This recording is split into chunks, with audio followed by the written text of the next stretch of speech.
Paano gumawa ng libreng Minecraft Bedrock Edition server? Una, pumunta ka ng Chrome at i-search mo ang aternos.org.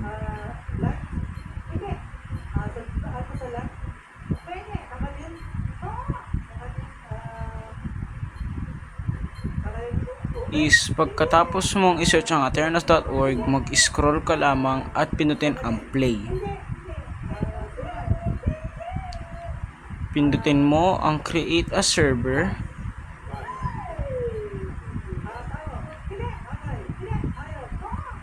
Pindutin mo ang Bedrock Edition at pindutin ang create.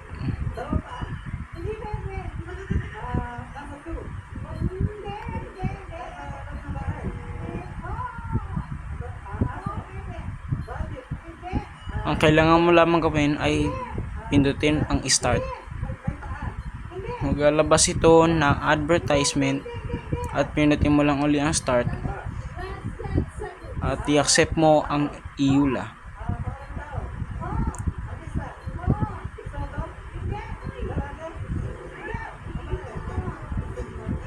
Hintayin lamang ito mag-start.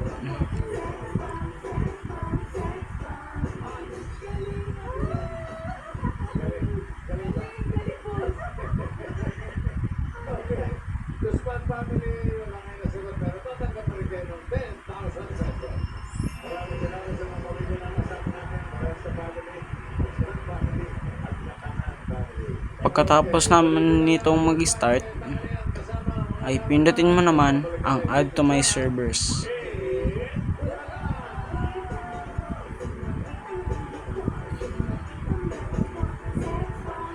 Bubuksan nito ang Minecraft.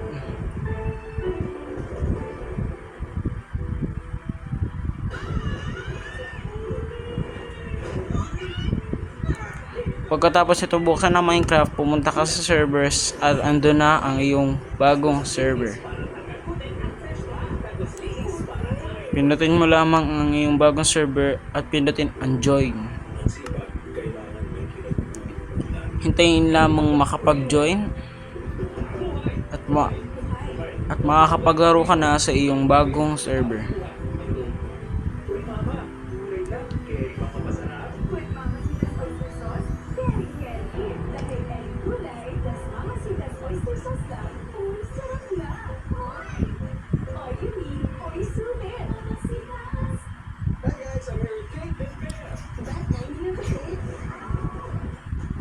At ayan na, meron ka ng bagong Minecraft Bedrock Edition server ng libre. Wala ka nang kailangang bayaran pa.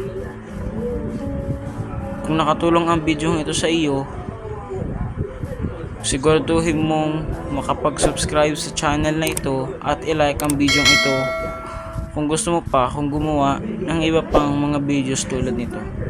Maraming salamat.